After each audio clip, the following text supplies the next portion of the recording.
Olá, seja bem-vindo mais uma vez ao culto da Igreja Presbiteriana de Tambaú. Queremos dar mais uma vez os bem-vindos a você e a sua família, seus amigos. É sempre uma alegria muito grande tê-los aqui conosco. Nesta ocasião, nós vamos ouvir a quarta mensagem da série de mensagens no livro do profeta Joel.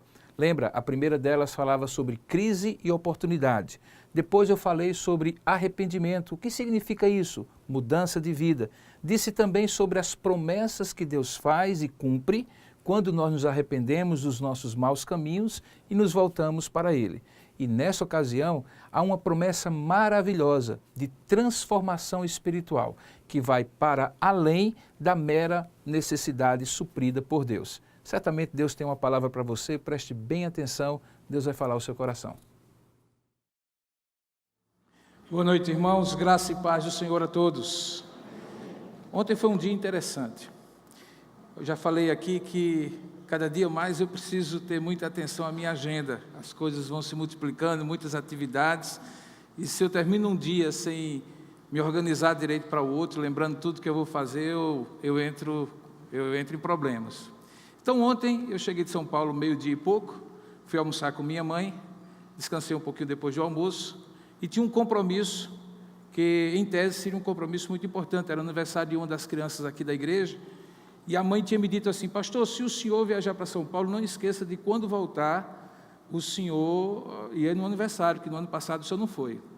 É complicado, porque não dá para ir para todos ao mesmo tempo, e principalmente ao tempo do ano, mas eu estava em dívida com essa família. Então, eu telefonei para minha mãe quando eu levantei no meu descanso e disse assim: olha, minha, tal hora, por volta de 5h30, eu vou passar aí, a senhora troca de roupa, fica bonitinha aí, ajeita direitinho o cabelo, bota o batom. Minha mãe está sendo minha companheira nos últimos dias, minha esposa está fora, os meus meninos também, e eu digo: eu vou com a senhora vai ser minha companhia. Então, quando deu por volta de 7h30 da noite, eu passei por lá, peguei e fui para o local onde, em tese, deveria haver o aniversário. Cheguei lá, estacionei o carro, fui entrando, com a minha mãe ao lado, e entrei e vi aquele salão, conferi que o aniversário do menino era o mesmo fulano de tal, e eu olhei, entrei, e aí eu comecei a estranhar, porque eu comecei a não ver ninguém conhecido. Olhei assim, olhei para um lado, deixei minha mãe na porta, desci a escada, porque mãe serve para essas horas, para ficar pagando o mico lá, enquanto você se ajeita em outros momentos, né, mãe? Então, o resultado, deixei minha mãe lá e cheguei para a moça da recepção e digo: uma coisa, é o aniversário de fulaninho de tal aqui? Disse: é.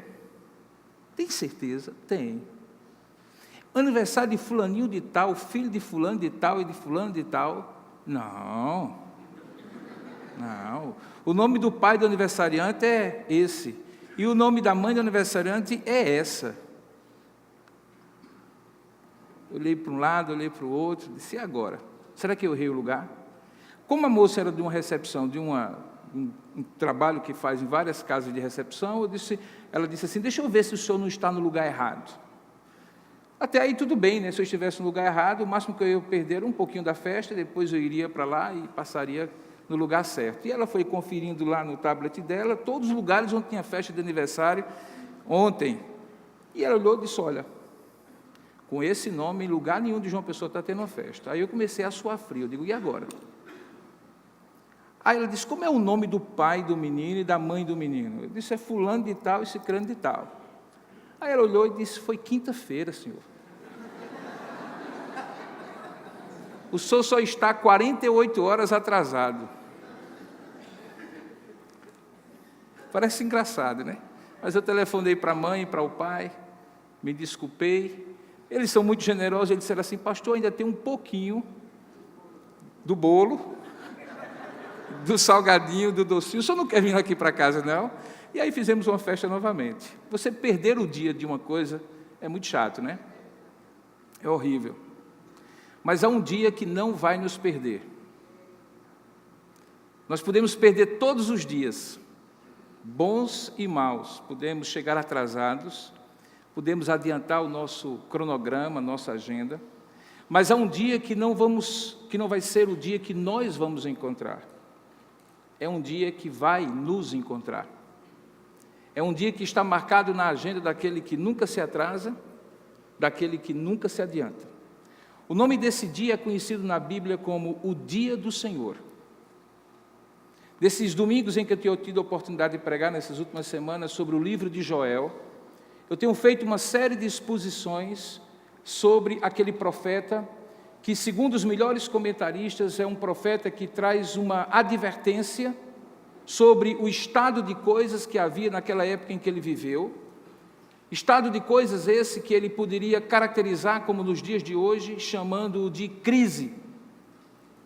Na primeira mensagem que eu preguei, eu falei sobre como aquela crise era uma oportunidade de Deus para o arrependimento. Foi logo no comecinho do capítulo 1 do profeta Joel. Depois, na segunda mensagem, eu preguei sobre como esse arrependimento não poderia ser um arrependimento meramente litúrgico, de fora para fora, mas tinha que ser de dentro para fora. Tinha que ser não apenas sentimentos e emoções aflorando na forma de lágrimas, mas tinha que ser mudança de vida, mudança de arrependimento, mudança de coração, conversão. Na última vez, na terceira mensagem dessa série, eu falei sobre como diante do arrependimento Deus promete restauração. E a primeira parte da restauração é quando Deus nos dá a sua provisão, a sua proteção e a sua presença. E como essa provisão, essa proteção e essa presença é porque Deus tem amor por si mesmo, pelo pacto que Ele fez com o seu povo e pelo próprio povo que Ele ama. Hoje nós vamos ver como Deus, uma vez atendendo ao que é básico para nós, nos remete para um dia que Ele chama de o Dia do Senhor, que é repetido nada mais nada menos do que 7 vezes no livro de Joel, e mais 9 vezes em todos os profetas, e que parece ser um dia terrível, mas também é um dia de restauração e derramamento espiritual. É sobre isso que nós vamos falar, a graça do avivamento que vem como resposta ao arrependimento. O avivamento de Deus como resposta ao arrependimento do homem. Abra sua Bíblia em Joel capítulo 2, nós vamos ler do versículo 28 ao versículo 32, entendendo que esse dia que ele aqui se refere é o dia em que nenhum de nós escapará. É o dia em que nós certamente temos um encontro marcado com Deus. Abra sua Bíblia então, Joel capítulo 2, verso 28 a 32. Se você está sem Bíblia nas mãos, pode acompanhar aí na projeção dos dois lados da plataforma. Diz assim a palavra de Deus: e acontecerá depois, e o depois se refere obviamente aos versículos anteriores, que eu derramarei o meu espírito sobre toda a carne. Vossos filhos e vossas filhas profetizarão, vossos velhos sonharão, e vossos jovens terão visões.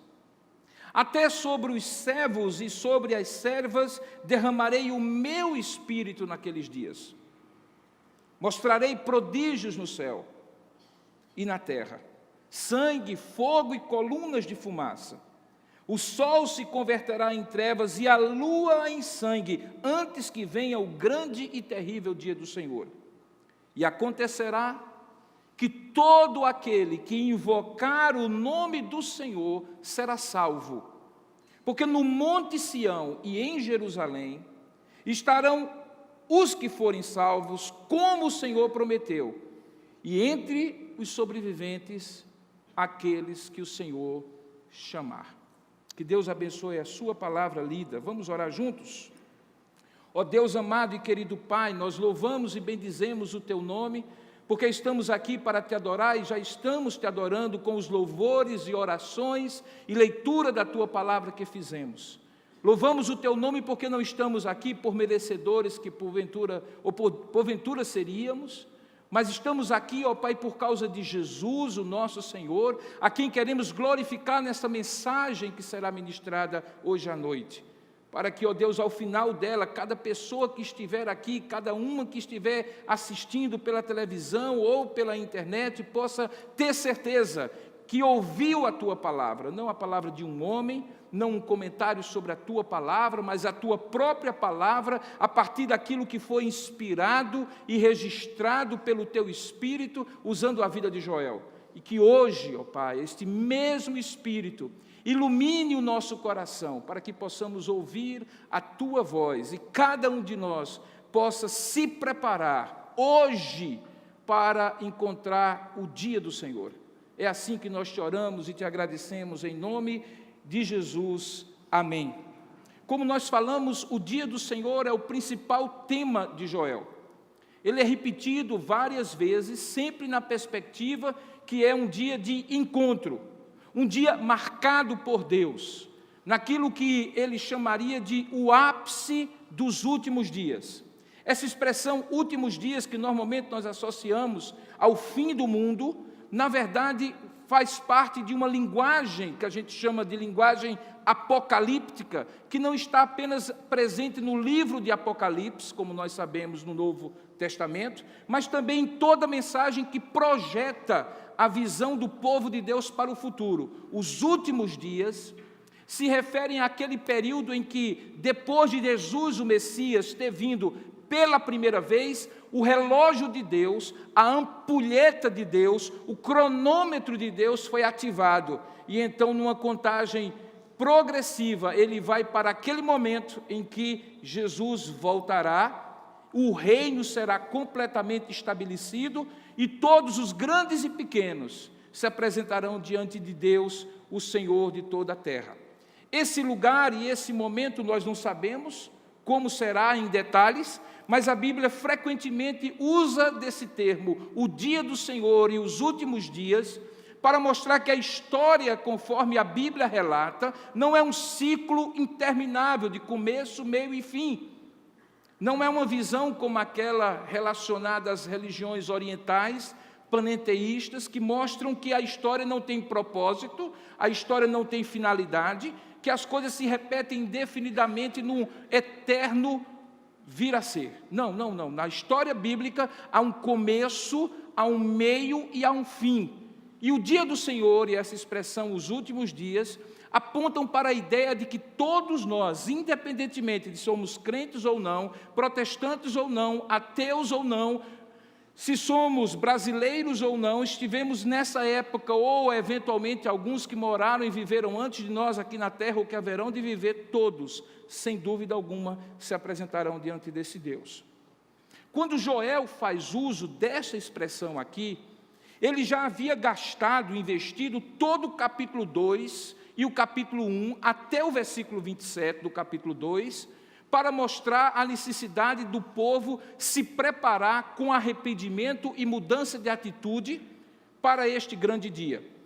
Ora, se cada um de nós tem um compromisso que é inadiável, inexorável, não há como você passar por ele sem se encontrar com ele, todos nós nos preparamos, fazemos uma mala, fazemos uma bolsa, dependendo de quanto tempo nós iremos gastar no lugar onde nós iremos, nós nos preparamos, nós conferimos o bilhete, nós verificamos se vamos ter o dinheiro suficiente para ir para lá, se pegamos o ônibus certo, se pegamos o avião certo, qualquer outra providência, porque nós temos um destino certo.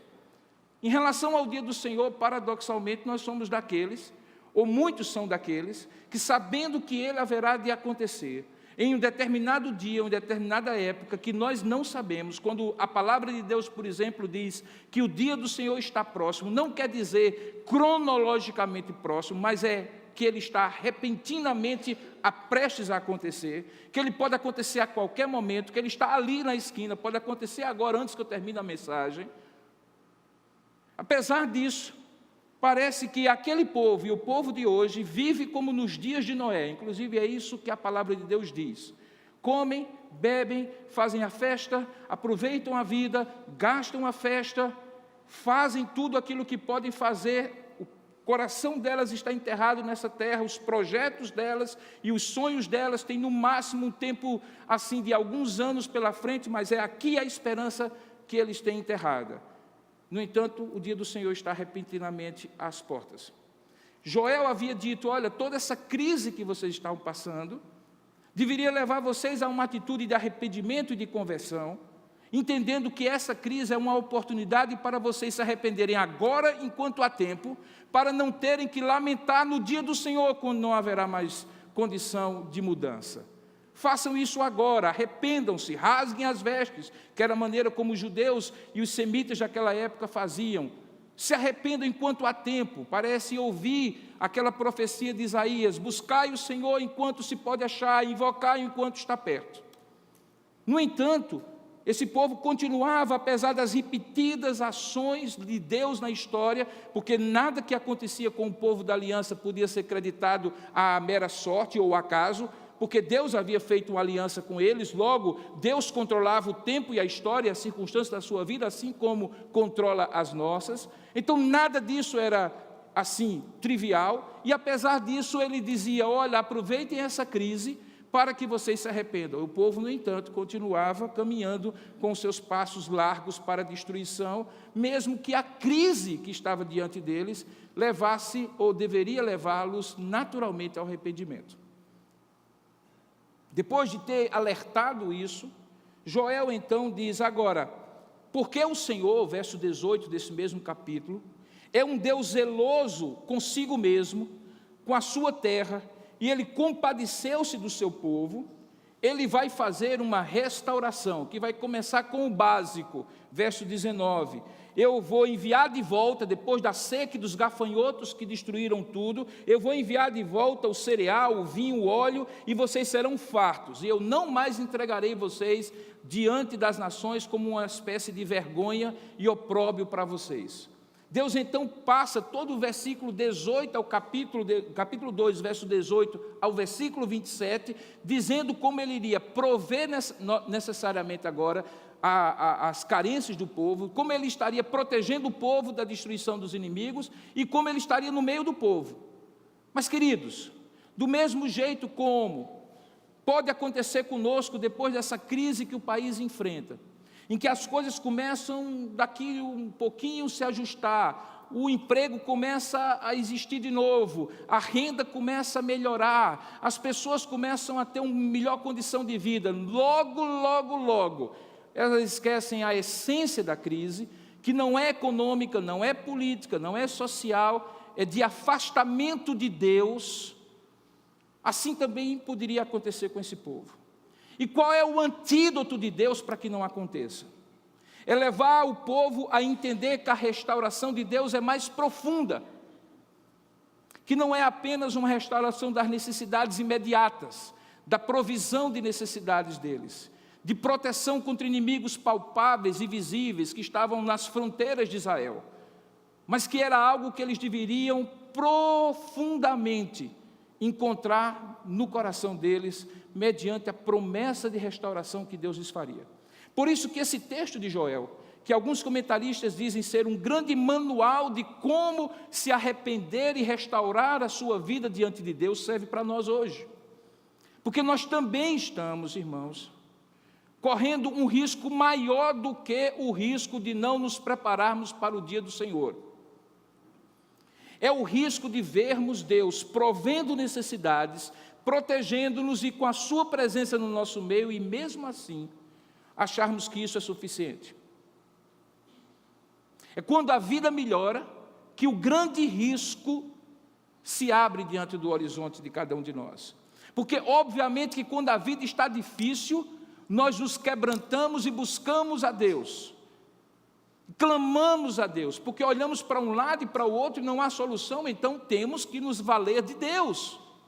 Mas quando as coisas começam a melhorar e os horizontes começam a ficar mais claros, logo guardamos o guarda-chuva que nos protegia da chuva e não estamos vendo que existe uma nuvem negra que está ali à frente, que talvez traga um grande temporal.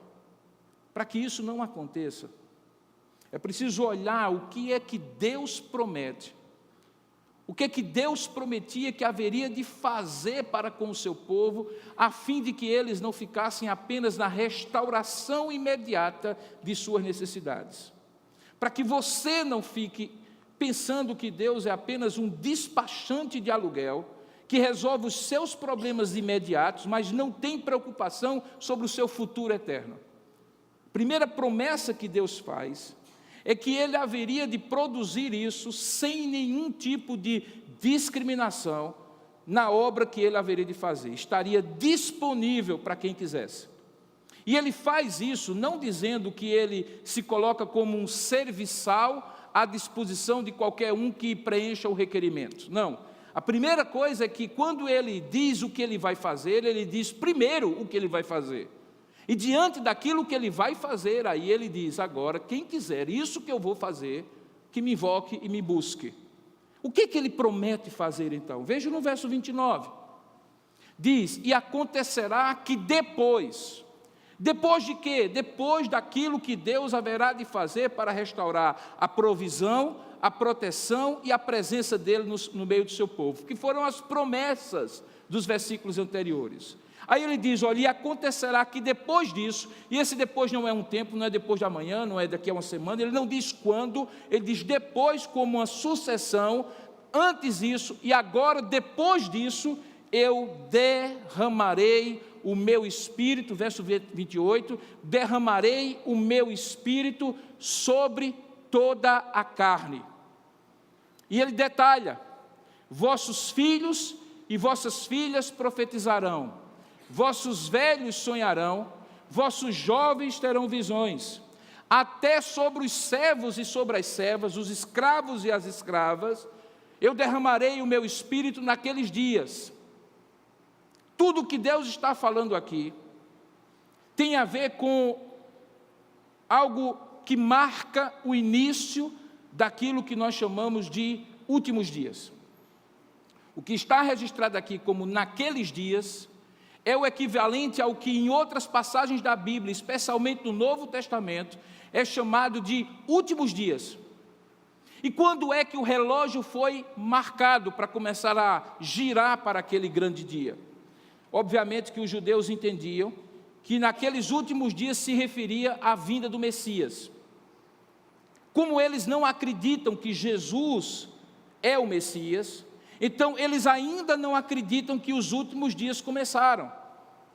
Mas como nós acreditamos que Jesus de Nazaré, que nasceu em Belém da Judeia, é o Messias, nós entendemos que essa profecia aqui se cumpre no momento em que Jesus vem ao mundo, se torna filho de Maria, encarnado no seu bendito ventre, e daquela virgem ele nasce. Ali, o testamento antigo, a antiga aliança, começa a ser renovada pela encarnação de Jesus, depois pelo sacrifício de Jesus, e completa isso pelo derramamento do Espírito Santo, que acontece 50 dias depois que Jesus morre, no dia chamado Dia de Pentecostes. É isso que a igreja sempre entendeu em 2000 anos da história. E quando foi que começou a entender assim? Se você abrir a sua Bíblia em Atos capítulo 2, você vai ver exatamente o cumprimento dessa história. Atos capítulo 2 acontece no dia de Pentecostes. A primeira festa de Pentecostes era uma das 3 grandes festas dos judeus, que ocorre após a morte de Jesus. Jesus havia morrido 50 dias antes disso. O Pentecostes eram 50 dias depois da Páscoa, e obviamente que nós sabemos que Jesus morreu na sexta-feira da Páscoa, que nós conhecemos como sexta-feira da Páscoa. E então no capítulo 2, olha só o que acontece.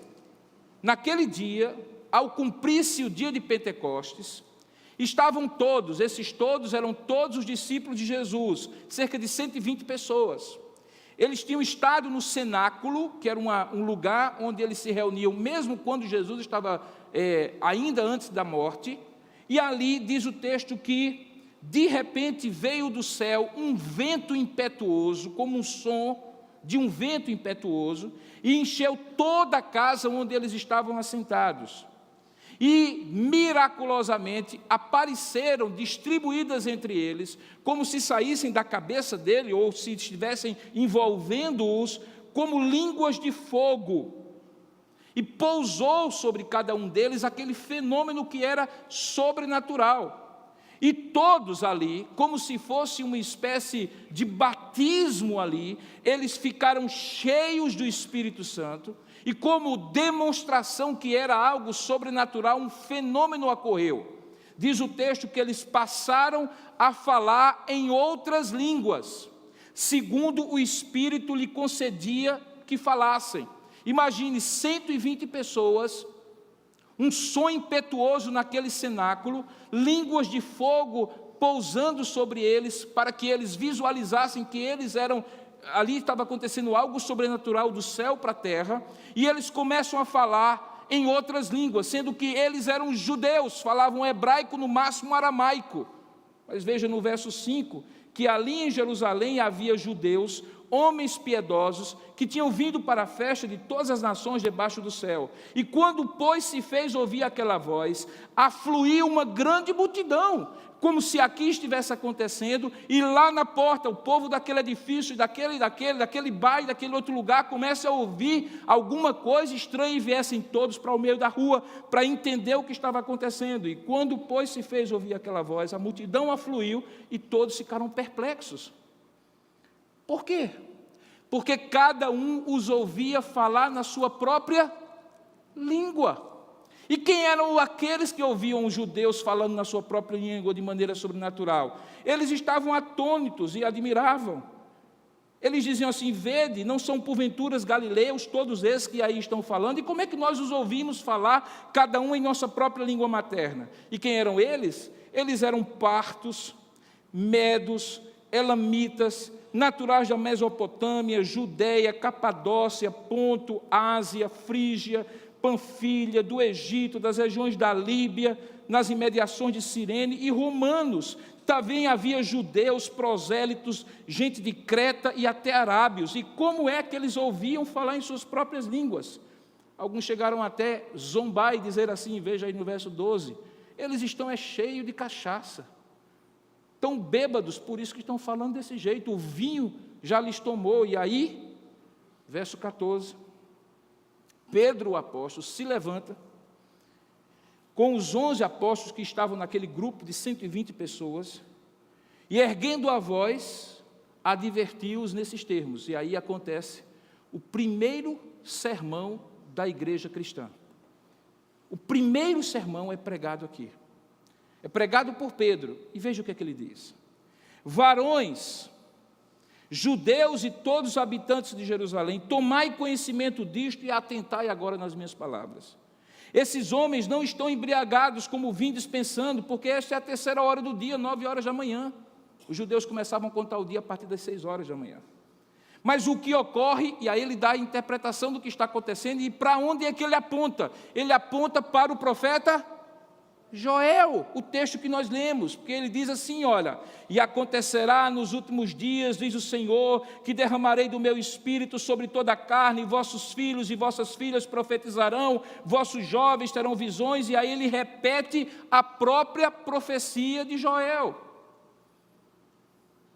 De modo que quando Joel, centenas de anos antes de Cristo, diz que isso iria acontecer, e que este sinal era o início da restauração espiritual do povo que havia quebrado a aliança, Pedro, 50 dias depois da morte de Jesus, no dia de Pentecostes, quando o Espírito Santo vem para a igreja e se derrama representando todas as nações ali, porque todos falavam em línguas que todos podiam entender, naquele momento essa profecia se cumpre.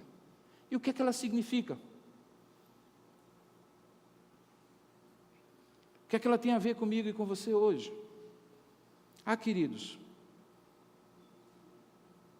ela significa a restauração mais profunda,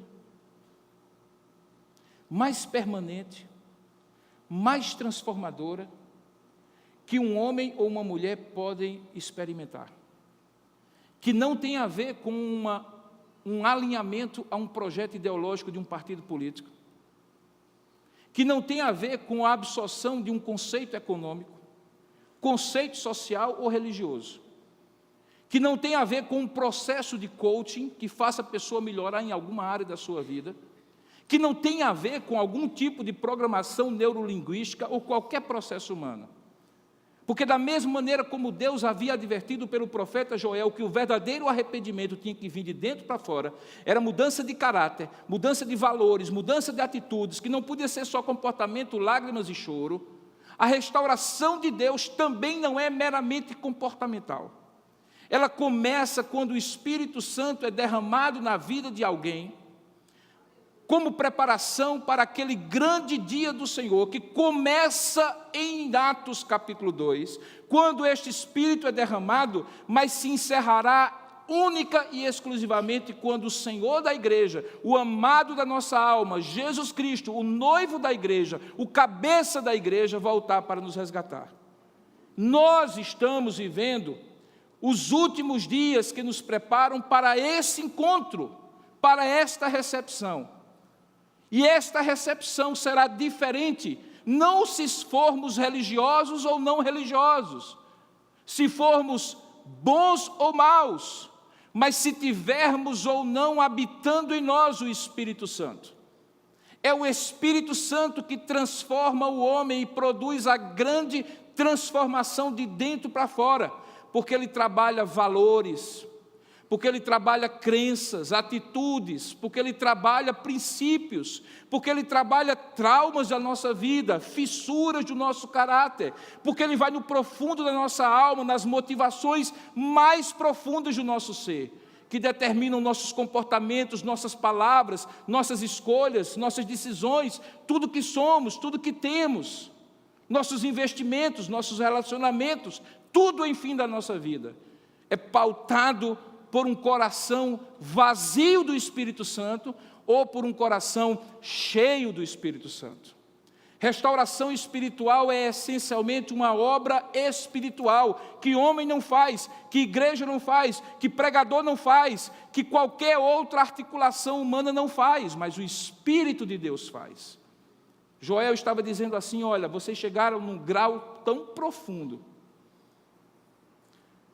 de impiedade, de rebelião, que eu precisei mandar toda essa seca, toda esta crise e esses gafanhotos que dizimaram a terra. Mas porque eu amo a mim mesmo, como Deus zeloso que sou, porque eu fiz um compromisso com vocês e sou fiel, mesmo quando vocês são infiéis, porque eu sou comprometido com a aliança que eu fiz com vocês, para que os povos não digam que eu sou menos Deus do que eu sou, e porque eu amo vocês como meu povo, eu farei uma transformação espiritual equivalente à depravação moral e espiritual que vocês experimentaram. Por mais profundo que vocês tenham ido, o meu Espírito encherá toda a terra e se derramará sobre todo o povo, para fazer aquilo que homem nenhum, igreja nenhuma, projeto social e econômico e político humano nenhum pode fazer. Esta obra, portanto, segundo Joel, é aquela obra que nos prepara para estar na presença de Deus, para que o dia do Senhor não seja esse dia grande e terrível, como Ele está prevendo que será. E de fato será. Para aqueles que não experimentarem essa transformação, que não tiverem esse selo do Espírito, que não forem aqueles sobre quem o Espírito Santo será derramado, certamente, o grande e terrível dia do Senhor é exatamente como acontecerá aqui. Ele mostrará prodígios no céu, verso 30, e na terra, verso 30 do capítulo 2 de Joel. Sangue, fogo e colunas de fumaça, o sol se converterá em trevas, a lua em sangue, e antes do dia do Senhor acontecerá tudo isso. E esse dia será grande e terrível, o dia do juízo.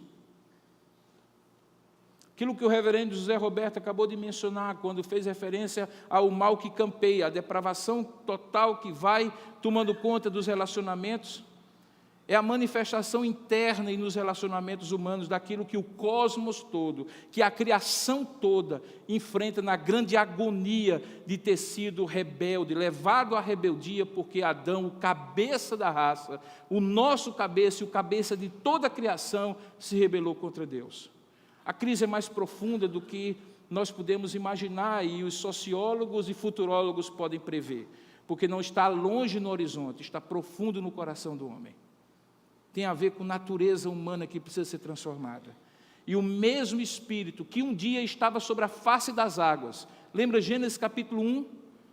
No princípio criou Deus os céus e a terra, porém, era sem forma e vazia, mas o Espírito de Deus pairava sobre a face das águas. Os comentaristas dizem que parecia como se fosse uma galinha chocando ovos, que o calor, a energia do Espírito Santo é que teve o poder criativo de fazer todas as coisas. E aí Deus começou a criar, disse Deus, haja luz, e o poder do Espírito fez a luz aparecer, e assim por diante. Também dessa mesma forma, este mesmo Espírito que cria o mundo natural, é o Espírito que cria o mundo espiritual em nós. E Ele o faz a partir do vínculo que nós passamos a ter com este Deus. E aqui o conceito precisa ficar muito claro. Você não pode ter uma experiência espiritual com o Espírito Santo que não passe necessariamente pela pessoa de Jesus. Porque foi esta a obra que Deus designou para ele. Abra sua Bíblia, por gentileza, no Evangelho de João. E se vocês tivessem a Bíblia, acompanhe aí na projeção. Veja que quando Jesus, a partir do capítulo 13 de João, está ali na última ceia, no capítulo 13, antes da festa da Páscoa, Jesus reúne os seus discípulos, lava os pés deles. No capítulo 13 ainda, ele indica o traidor a partir do verso 21, era Judas que estaria ali com eles, que estava ali com eles. Depois, no versículo 31, ele fala do novo mandamento, para que eles se amassem uns aos outros. Depois Pedro é avisado que haveria de negar a Jesus. E aí no capítulo 14, Jesus começa a falar que eles não ficariam sozinhos. E aí ele diz assim, não se turbe o vosso coração, capítulo 14, verso 1, credes em Deus, então crede também em mim. Na casa de meu pai há muitas moradas, se assim não fora, eu vos teria dito, pois eu vou preparar-vos lugar. E quando eu for e vos preparar lugar, voltarei e vos receberei para mim mesmo, para que onde eu estou estejais vós também. Veja que aqui Jesus está fazendo alusão à sua volta, que no nosso entendimento é justamente quando os últimos dias se completarão. Começam com a vinda de Jesus, se completam com a sua segunda vinda. Quando ele então fala sobre isso, ele diz agora, no intervalo em que vocês ainda não irão pela morte, ou eu ainda não vier, eu não vos deixarei órfãos. E no verso 4 ele diz, e vós sabeis o caminho para onde eu vou. Tomé pergunta, Senhor, nós não sabemos nem para onde é que o Senhor vai, quanto mais o caminho. E ele diz então aquele famoso verso que todo mundo conhece, eu sou o caminho, a verdade e a vida, e ninguém vem ao Pai senão por mim. Jesus então enfatiza que só por intermédio dele, este vínculo com Deus é feito. Mas olha só o que acontece, ele continua conversando com os discípulos, aí no versículo 16 ele diz assim, e este caminho, e esta verdade, e esta vida, que sou eu, só será compreendido por vocês, só será recebido por vocês, porque eu rogarei ao Pai, e Ele vos dará outro Consolador. Obviamente que outro aqui se refere a um primeiro, e o primeiro era o próprio Jesus. O primeiro Consolador presente era Jesus, o outro de mesma natureza, porque também era Deus, seria o Espírito Santo. E ele diz, quem é esse Espírito Santo? A fim de que ele esteja para sempre convosco. É o Espírito da verdade, que o mundo não pode receber, porque não o vê, nem o conheceis, nem o conhece, vós o conheceis, porque, e aí veja, ele habita convosco, e estará em vós. Volte para Joel, segura o seu dedinho lá em João, volte para Joel. O que é que Joel estava dizendo? Eu derramarei o Espírito sobre toda a carne. Velhos receberão, jovens também. Servos receberão, servas também. Não haverá nenhum tipo de discriminação, como até então tem tido. E por que até então? Porque até então, o que acontecia era que o Espírito de Deus estava no meio do povo de Deus. Mas ele só estava pessoalmente quando ele queria escolher um rei, ou um sacerdote, ou um profeta, e era derramado sobre esse profeta, sobre esse rei ou sobre esse sacerdote, a unção do Senhor. A unção significa a capacidade espiritual e a autoridade espiritual para cumprir uma missão que Deus dá. Uma pessoa ungida é alguém que tem uma capacidade espiritual e alguém que tem uma autoridade espiritual dada por Deus para fazer uma missão. E naquela época era sacerdote, rei, profeta. O povão, os servos e servas, os velhos e jovens, sabiam e sentiam a benesse do Espírito no meio do povo, mas o Espírito não habitava neles, individualmente neles. Veja qual é a promessa. A promessa é: eu enviarei o meu Espírito. E aí em João ele diz: eu rogarei ao Pai e ele vos dará outro Consolador. É o mesmo. E qual é a promessa? A fim de que ele esteja para sempre convosco. Ele é o Espírito da verdade, que o mundo não pode receber, porque não o vê nem o conhece. Vós, porém, o conheceis, porque ele habita convosco e estará em cada um de vocês.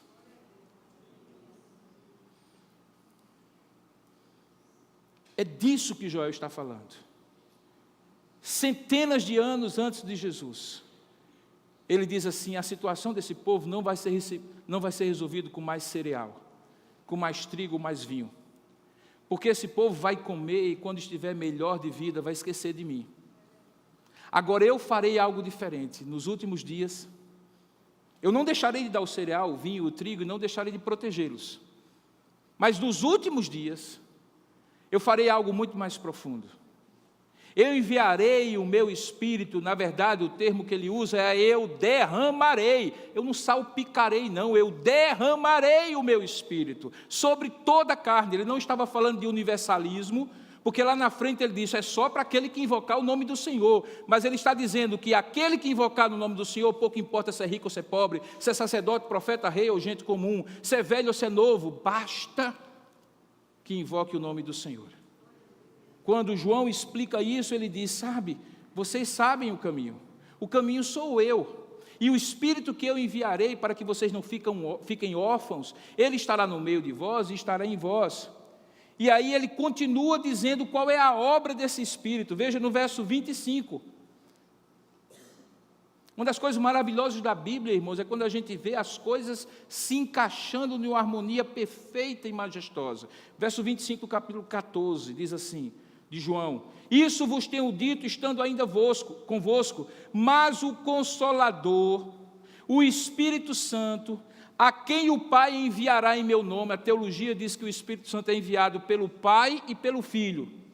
Veja, eu rogarei ao Pai, e ele diz: eu também enviarei. A quem o Pai enviará em meu nome, esse Espírito Santo, olha qual é a obra dele: esse vos ensinará todas as coisas e vos fará lembrar de tudo do que vos tenho dito. O Espírito Santo nos lembra quem é Jesus, o que Jesus ensina, o que Jesus manda. O Espírito Santo não tem uma ordem diferente daquela que Jesus dava quando estava com os seus discípulos. Porque o Espírito Santo quer nos vincular a Jesus, o único caminho, a única verdade, a única vida. Qualquer experiência espiritual que passe supostamente pelo Espírito Santo, mas não glorifique o nome de Jesus, não leve pessoas a se converterem a Jesus, a se arrependerem dos seus pecados e confessarem Jesus como Senhor e Salvador da sua vida, não é obra do Espírito Santo. O Espírito Santo joga holofote sobre Jesus, apaguem todas as luzes, coloquem um canhão de holofote sobre Jesus e todos os olhares serão postos sobre ele. É isso que o Espírito Santo faz. E faz para quê, queridos?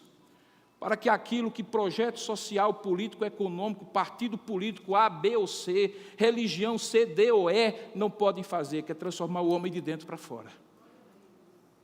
Porque a verdadeira restauração não é ter mais comida na geladeira, não é ter mais proteção contra a violência na rua, não é mais ter coisas que um dia nós temos, amanhã podemos não ter, se tivermos, teremos em abundância, se tivermos em abundância, esqueceremos de Deus. Mas é aquilo que transforma o nosso coração de dentro para fora, é a obra que o Espírito Santo e só o Espírito Santo faz. Volte os seus olhos agora para Joel. Novamente, capítulo 2, verso 28. Diz: acontecerá depois que derramarei o meu Espírito. Veja, agora você entendeu, tem a ver com Jesus. Ele fará com que em toda a carne, filhos e filhas, as manifestações deles aconteçam. Profetizarão, sonharão, terão visões, e até sobre escravos e escravas derramarei o meu espírito naqueles dias. Ao mesmo tempo que ele promete isso, veja a advertência que ele faz a partir do verso 30. Acontecerá algo dentro de vocês, mas no mundo ao redor de vocês eu também mostrarei prodígios no céu e na terra, sangue, fogo e colunas de fumaça. O sol se converterá em trevas e a lua em sangue antes que venha o grande e terrível dia do Senhor. Ele está falando de algo que, enquanto o mal se espalha na sociedade e no mundo, e o cosmos, a natureza, começa a gemer os últimos gemidos da sua agonia, desde que ela foi amaldiçoada por Deus, por causa do pecado de Adão e Eva, lá em Gênesis capítulo 3, quando ela está nos estertores da sua morte, agoniada, angustiada, como nós vemos a natureza hoje, completamente transtornada, o universo em polvorosa, o planeta em polvorosa.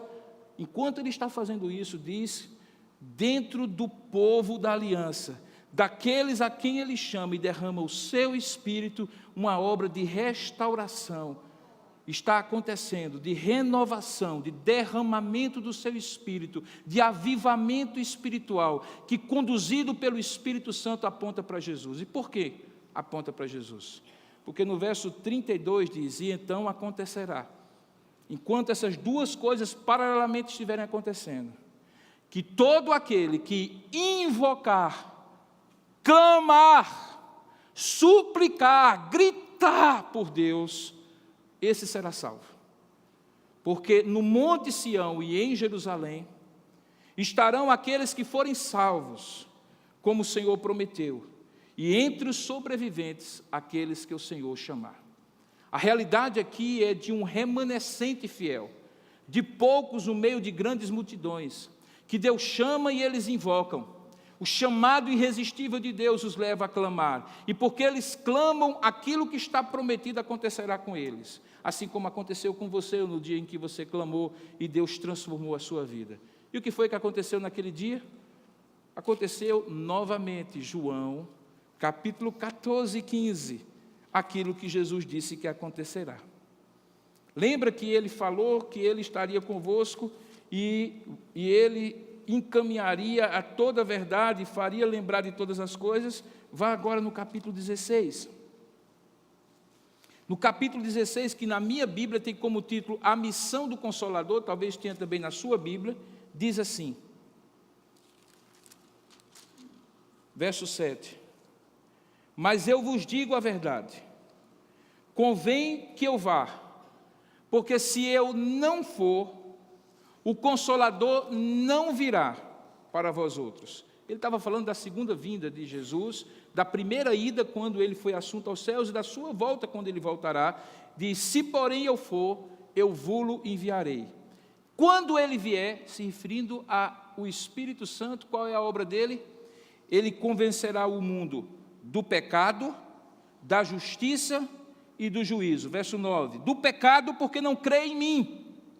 Da justiça, porque eu vou para o Pai e não me vereis mais, a minha obra de justiça foi feita, eu já paguei o preço. E do juízo, porque enquanto não crerem em mim, o príncipe deste mundo, que já está julgado, haverá de trabalhar na vida deles. Ele diz assim, tenho ainda muito que vos dizer, mas vós não podeis suportar agora.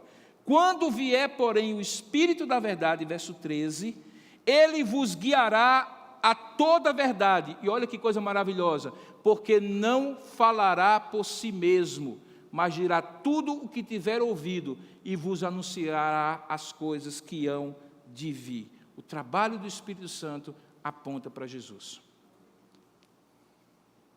No início dessa mensagem eu disse que há dias que a gente perde, compromissos que a gente se atrasa, coisas que a gente adia, eventos que a gente está no lugar errado, na hora errada, porque a agenda é nossa, e a gente se atrapalha na agenda. Mas disso que eu estou falando nessa noite, não está na minha agenda, nem na sua agenda, está na agenda de Deus. E nessa agenda de Deus eu posso tentar, mas eu não vou dar nunca um perdido para Deus.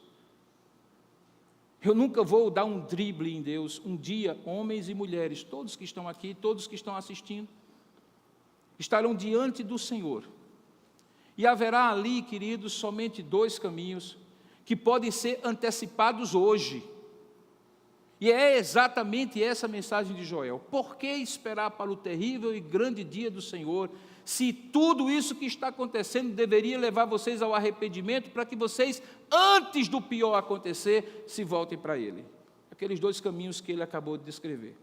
O dia do encontro do Senhor pode ser para muitos um dia terrível de prestação de contas. E eu não sei você, mas se não fosse pela graça de Jesus, por Ele ter pago os meus pecados, eu não subsistiria diante do olhar inquiridor do Deus que me conhece de dentro para fora, que conhece o meu passado, o meu presente e o meu futuro. E eu desafio alguém aqui, que se levante nessa hora e diga assim: pois eu me apresento diante de Deus, e sem nenhuma necessidade de um advogado como Jesus, eu vou me apresentar diante dele, e vou provar a ele que eu tenho direito de entrar no céu, que eu tenho direito de vida eterna, que a minha vida é exemplar, a ponto de não ter quem me acuse, a ponto de me condenar. Eu duvido que exista isso, por uma razão muito simples: aquilo que seu pai não conhece, você sabe que Deus conhece. Aquilo que ninguém sabe, Deus presenciou. Deus viu comportamentos e palavras, motivações e omissões. Deus contempla a minha vida e a sua de dentro para fora.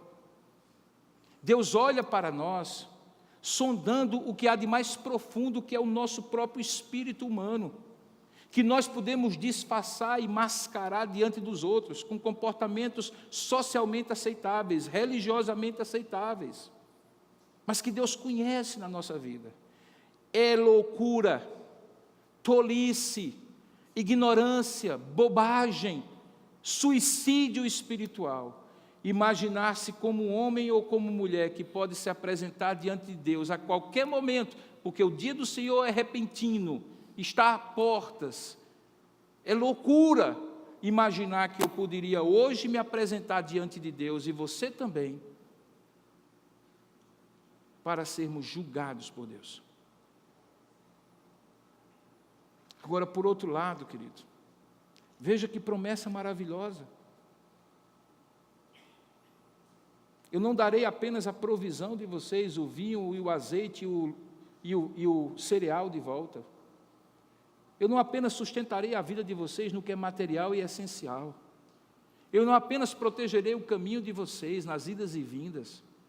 Eu não apenas estarei presente na vida de vocês, mas eu farei algo mais. Eu derramarei sobre vocês o meu Espírito.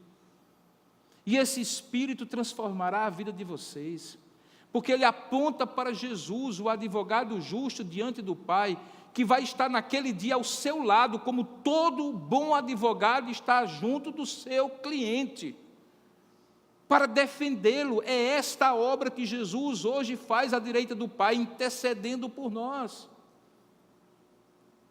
Eu gosto muito de uma obra, talvez uma das obras mais bonitas que Ariano Suassuna criou, o Alto da Compadecida. É engraçado, mostra a imagem, a alma do homem nordestino, os diálogos são maravilhosos, a história é muito bem feita, mas o final daquela história é uma afronta a Deus. Porque se você lembrar aquela história, no momento em que todos aqueles que se apresentam diante do trono de Deus para serem julgados, não é Jesus, o compadecido da vida deles, que intercede ao Pai, mas é uma outra pessoa, a mãe humana de Jesus, que não tem o poder, mesmo que seja uma figura exemplar do Novo Testamento, para fazer aquilo que Jesus fez, porque morrer na cruz, só Jesus morreu. Pagar pelos nossos pecados, só Jesus pagou. Estar à direita do Pai, só Jesus está. Substituir a intercessão, o ministério de defesa que Jesus faz, para que nós nos apresentemos diante desse grande e terrível dia do Senhor, e não sejamos condenados justamente, é algo que só Jesus faz. E Ele faz quando antecipadamente, não naquele dia, mas hoje, por exemplo, agora, por exemplo, eu me submeto ao processo que começa com invocar o nome do Senhor, porque Ele chama, como Ele está lhe chamando nessa noite, e que continua santificando e transformando a sua vida, porque vem derramar no seu coração o Espírito de Deus, e esse Espírito de Deus transforma você de dentro para fora. O convite que Jesus faz é: apresente-se sozinho, se coragem ou loucura tiver, diante do grande e terrível dia do Senhor, ou apresente-se cheio do meu Espírito, que eu derramarei sobre aqueles que crerem no meu Filho Jesus. Joel estava apontando para Jesus Cristo, irmãos, dessa profecia. Ele estava para apontar, para dizer assim: não há solução de restauração espiritual que não passe por aquele que virá, que ativará o cronômetro de Deus daquilo que Ele chamou de últimos dias. E esta obra começará quando, invocando o nome do Senhor, o meu Espírito for derramado sobre todos, para que esteja no meio de todos e esteja particularmente em cada um daqueles que crerem, daqueles que forem chamados, daqueles que invocarem o nome do Senhor. Nesse dia, pode ter certeza, você vai estar no lugar certo para uma festa. Você não estará atrasado 48 horas, como eu estava. No dia certo e na hora certa, Deus tem esse dia marcado comigo e com você. Eu gostaria de convidar você nessa hora a dar uma resposta ao Deus que lhe falou nessa noite. Curva a sua cabeça e feche os seus olhos por um instante. Reflita um pouco sobre o que você ouviu. Preste atenção nas palavras que em algum momento Deus salientou. Relembre as palavras que Deus em algum momento salientou daquilo que o pregador ministrou e que foi colocado pelo Espírito Santo como um incômodo na sua mente e agora na sua memória. Pense direitinho. Se o grande e terrível dia do Senhor estiver marcado pelo Deus que é Senhor do tempo e da história, para agora, não é para daqui a 5 minutos, para agora, como você se apresentará diante desse Deus? Como? Baseado nos méritos que você não tem? Ou convicto de que, porque você não tem esse mérito, você precisa de Jesus, da obra que Ele fez no Calvário, para que o Espírito de Deus seja posteriormente derramado na sua vida, quando você o invocar, e aí você esteja num dia terrível para muitos, na verdade se apresentando para uma grande festa eterna na presença de Deus. Quem sabe você veio hoje à noite sem a mínima ideia de que nesta noite, neste lugar, Deus havia marcado um momento para você ouvir essas verdades. E eu gostaria de convidar você de uma maneira muito simples, por entender que você não fará nada que o Espírito de Deus não lhe mover a fazer, pela palavra que foi pregada, pela vocação que Deus lhe fizer, pelo chamado que Deus lhe fizer. Eu lhe convido a entregar a sua vida, arrependido dos seus pecados e confiante em Jesus Cristo, a entregar a sua vida exclusivamente para que Ele seja Senhor da sua vida, Salvador da sua alma e transforme a sua existência, preparando para naquele grande dia ser dia de festa e não dia de lamento. Vamos orar juntos. Ó Deus amado e querido Pai, não é o homem, nem por força, nem por violência, que faz a obra que o Teu Espírito, só o Teu Espírito faz, de convencer do pecado, do juízo e da justiça. É o Teu Espírito e somente o Teu Espírito, que faz a Tua palavra ficar clara, compreensível, e transformar o coração resistente do homem. Que Tu faças isso nos corações aqui presentes, tanto naqueles, ó Pai, que precisam ter um encontro real com Jesus Cristo, que os transforme e os prepare para o dia do Senhor, como também aqueles, ó Pai, que mesmo se envolvendo na Tua obra, na Tua igreja, ouvindo repetidamente a Tua palavra, eventualmente sendo abençoado com a provisão, com a proteção e com a presença do Senhor, que de maneira graciosa e generosa se derrama sobre nós, mas que ainda precisam, ó Pai, compreender que nos últimos dias, aquele que for santo precisará ser santificado mais ainda, aquele que busca precisará buscar mais ainda, porque serão dias, e estão sendo, cada dia mais difíceis e desafiadores. Derrama, pois, o Teu Espírito e renova a nossa vida, Pai, e renova a Tua obra nos corações daqueles que, tendo conhecimento de Jesus, continuam com os seus corações presos aqui, como se este lugar fosse o último momento da vida deles e o único momento da vida deles. Leva-os a ver a eternidade, o dia em que o céu e a terra se encontrarão e o Teu Filho voltará para buscar aqueles que são Teus. Prepara o Teu povo verdadeiramente eleito pelo Senhor e a Tua igreja adornada para encontrar o Cordeiro de Deus, majestoso Cordeiro, que morreu e ressuscitou, que vivo está e que voltará, o amado da nossa alma. Maranata, Senhor, ora vem, Senhor Jesus. Em Teu nome, Jesus, é que nós nos dirigimos ao Pai e para a Tua glória nós oramos. Em nome de Jesus. Amém e amém. Bom, eu creio que você entendeu a mensagem de Deus para você. É que Deus quer transformar a sua vida de dentro para fora. Isso é uma obra do Espírito Santo de Deus, que aponta para Jesus, aquele que veio, morreu, ressuscitou e vai voltar. Naquele grande dia do Senhor, quando Ele voltar, você terá a opção, como você ouviu, de estar entre aqueles que terá nesse dia um motivo de alegria e de festa e celebração.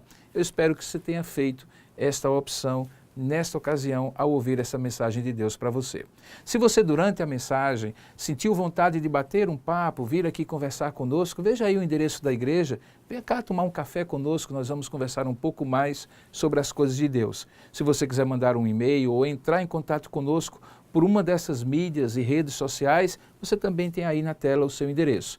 E se você quiser nos dar uma alegria ainda maior, próximo domingo, venha cultuar conosco. Será uma alegria receber você na Igreja Presbiteriana de Tambaú, essa comunidade de corações amigos e de braços abertos.